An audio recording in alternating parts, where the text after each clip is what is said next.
Hello friend मित्रांनो, railway group D बद्दल बऱ्याच जणांचा एक मेसेज सारखा येत आहे की सर रेल्वे ग्रुप डीची एक्झाम कधी होईल. तर त्या मुलांसाठी मी सांगू इच्छितो की रेल्वे ग्रुप डी बद्दल काहीही अपडेट नाही. पण जर एक्झाम कधी होईल हे जर विचारात घेतलं तर तुमच्या लक्षात येईल की आता रेल्वे NTPC अंडर ग्रॅज्युएटची एक्झामची डेट त्यांनी फिक्स केलेली आहे. ती आहे ऑगस्ट बरोबर ते सप्टेंबर 7 की 8 तारखेपर्यंत बरोबर. आता सप्टेंबर 7-8 तारखेच्या अगोदर तर तुमची कोणतीही एक्झाम होणार नाही. आता ALPची एक्झाम तर आहे 15 जुलैला बरोबर, पण ऑगस्ट 7 ते 8 पासून ते सप्टेंबर 7 पर्यंत अंडर ग्रॅज्युएटची एक्झाम असल्यामुळे तुमची एक्झाम ग्रुप डीची व्हायचा विषय येत नाही आणि तिथून पुढेही काही दिवस लागू शकतात बरोबर.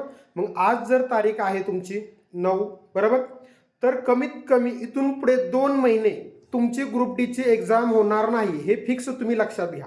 मिनिमम 2 महिने ग्रुप डी साठी तुम्हाला वेळ भेटणार आहे आणि त्यानंतरही एक्स्ट्रा किती पुढे भेटेल माहीत नाही, पण मिनिमम 2 महिने त्यापेक्षा जास्तच, पण त्याच्या आत तुमची ग्रुप डीची एक्झाम होणार नाही हे मी फिक्स तुम्हाला सांगत आहे. त्यामुळे कुणीही मेसेज करून रेल्वे ग्रुप डीची एक्झाम कधी होईल आता विचारू नये, कारण तुमचा डाऊट या व्हिडिओमधून क्लिअर झाला असेल. ठीक आहे, सप्टेंबर 15 नंतरच तुमची ग्रुप डीची एक्झाम होऊ शकते, एवढं लक्षात घ्या फक्त. ठीक आहे, अजून कोणत्या एक्झामबद्दल कशाबद्दल डाऊट असेल तर कमेंट करून खाली विचारा, मी त्याच्यावरती व्हिडिओ बनवेल. ठीक आहे, थँक्यू फ्रेंड.